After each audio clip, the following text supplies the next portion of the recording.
Throughout the game's history, mage has always been one of the more popular classes. Whenever I queue a raid, there's almost always at least one mage. Lightbender is a very easy archetype with strong healing and decent enough damage, while Arcanist sacrifices the healing in exchange for big damage to your enemies and to your own ability to see. Okay, there we go, that's better. But there's one mage archetype that I've seen maybe like 3 times in 2.1, and 2 of them were that guy. Enter Riftwalker. I've heard many things about Riftwalker, and most of them were bad. I've never really been a fan of mage in general, and I basically exclusively play Shadestepper, but I wanted to know if Riftwalker was really as bad as people say. Which is why in this very original video idea that I definitely came up with, I decided to play Riftwalker for 5 hours to see why it's so unpopular. At the start of my first hour, I realized I had one small problem. I need a build, but I can't really make one since I don't know what I'm doing. Luckily, there's an easy solution here. Stealing!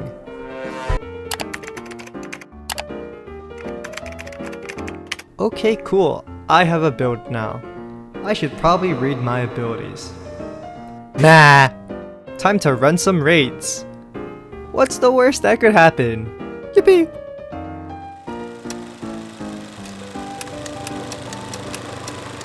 Hey guys. Hey. It's time. Oh, hey guys, it's time to win. Okay guys, this time for real, it's time to win. Now we're ready to win. Now we are so ready. We're so back. Oh, we're so jump. We're so jump. Yeah, we're so... I'm gonna... Oh my god. There we go.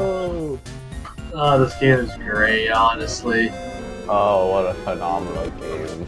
I love Wynncraft. Never seen a better game. I love when it works as intended. Yeah, we lost in the first room. Guys, there's a hard part of darkness. So guys, Yeah.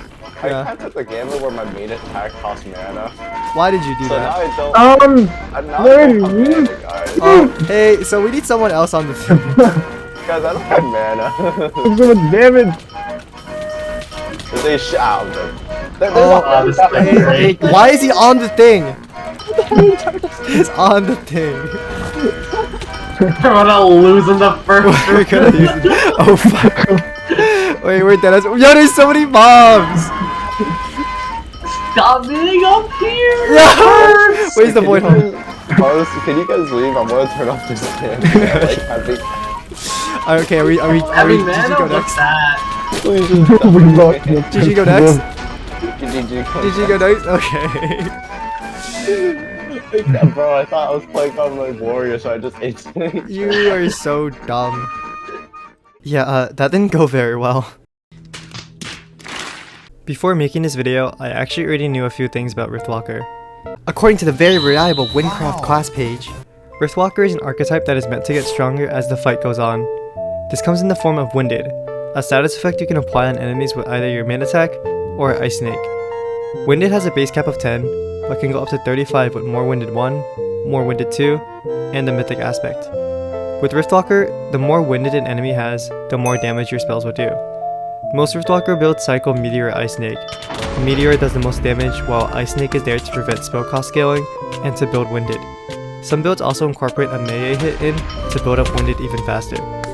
And to maximize your damage, you need to be doing the cycle at 9 CPS. Now most people would probably just use macros, but I decided, yeah no, I actually want Carpal Tunnel. After an hour of very successful TNA runs. Bro, I keep pressing F because I think it's all Who? Bro! Oh my god! My game froze. Nice. My game froze! My game froze! That's not nice. I might have trolled a bit. Wasn't my fault. A bit late. My game froze. I did a thing. Thank you for your contribution. Oh my god, can this guy please fucking die? Okay, thank you. Okay, yeah, I should go read that ability tree. Riftwalker has to have other things besides Winded, right? 5 minutes later. Why are there 5 teleport nodes? Am I supposed to be using this for damage? I don't quite understand. Outside of Winded, Riftwalker doesn't really have much. The other two red nodes that are typically very important to an archetype, are not very good. Diffusion is nice, but since it activates on mob kills, its effectiveness is reliant on whether or not the fight has minions, which makes it inconsistent. And Timelock, oh lord. To anyone unfamiliar with Riftwalker, Timelock might seem kinda crazy. For up to 6 seconds, you can fly, have infinite mana, and enemies take damage as if they had the amount of winded you absorbed, which goes beyond the 35 winded cap.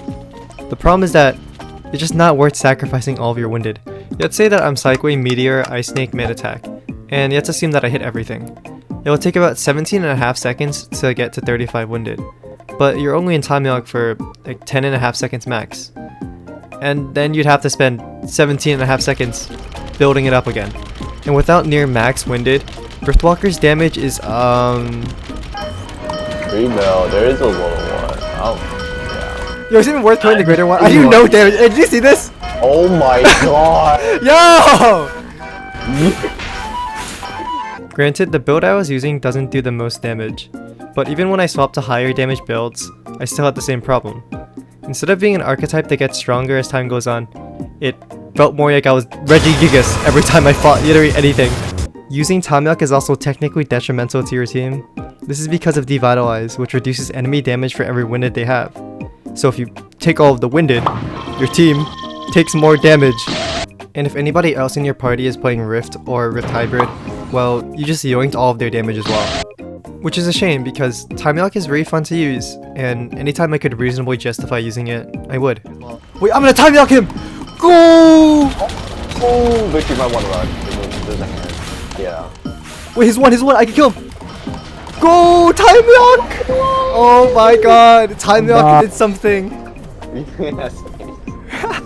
Timelock! Oh, he's dead. The last thing I noticed about Riftwalker was that, despite being a spell spam archetype, there's no ability that helps you spell spam. With Blood Pact, Fallen can use health instead of mana to cast spells. Using Witness, Acrobat can generate mana on hit. Arcanist has the mana bank, and the list goes on. Most Riftwalker builds I saw have to use Mana Storm, which isn't even a Riftwalker ability. And even with Mana Storm, you still have to build it out of cost reduction and or mana sustain, which as a result, leaves less room to build for damage. It's honestly a shame that Riftwalker feels kind of half-baked. Although I may have gotten owned a yacht during my 5 hours, I also kinda had fun. A Riftwalker rework has been confirmed to be on the way, and I'm kinda looking forward to it. I think there's a lot of cool things that could be done with the archetype based on its general themes of time and ramping up, so I'm excited to see what Wynncraft cooks up. For now though, I'm gonna go back to Shade Stepper.